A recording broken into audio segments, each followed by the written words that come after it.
nga ang kanilang iboto, yun talagang karapat-dapat kung handa po ba silang magsakripisyo. Kayo ba ay maglilingkod? Ano pong hangad ninyo? Ano pong habol ninyo sa amin? Ngayong nalalapit na naman ang eleksyon, kaliwat kanan naman ang mga kandidatong nangangampanya. Samot-saring reaksyon at opinion rin ng mga netizens ang nagkalat sa social media platforms. Kanya-kanya tayong napupulsuan pero lahat nga ba ng tatakbo ay karapat-dapat nating iboto? Halina't alamin natin ang mga opinion at hinaing ng mga netizens ukol sa papalapit na eleksyon.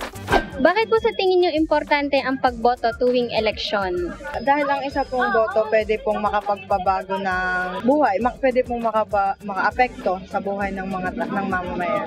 Bilang isa pong kabataan na bagong botante or isang botante, mahalaga po yung pakikisa natin sa magaganap na eleksyon dahil kumbaga tayo po yung may hawak ng pagkakataon kung sino yung iluluklok po natin sa mga pwesto na siyang gagabay po sa ating gobyerno po.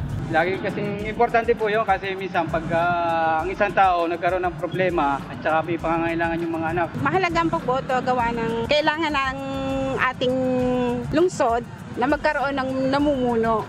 Kasi po, ang boto po natin ay maaari pong makabago nga po sa ekonomiya, sa kalagayan. And kung yung boto po natin is gagamitin po natin sa tama, which is yung pagboto sa narapat talaga. Ano po ang nais niyong itanong sa mga tatakbong kandidato ngayong eleksyon?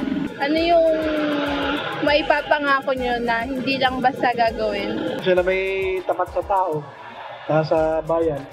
Sila may tapat maglingkod. Siguro po, isa lang. Madali lang po. Bakit? Ano pong hangad ninyo? Ano pong habol ninyo sa amin? Talaga.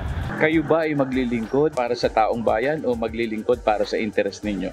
Narinig na natin ang mga opinyon at tanong ng netizens. Ngayon naman, ating pakinggan ang mga sagot ng mga kandidato para sa papalapit na eleksyon. Handa na ba kayo na harapin ang mga mainit na katanungan ng netizens? Sumali at sagutin ang kanilang mga katanungan dito sa Pulso ng Netizens 2025 hatid ng Balisong Channel. Para sa detalye, bisitahin lamang ang official Facebook page ng Balisong Channel at T-Channel.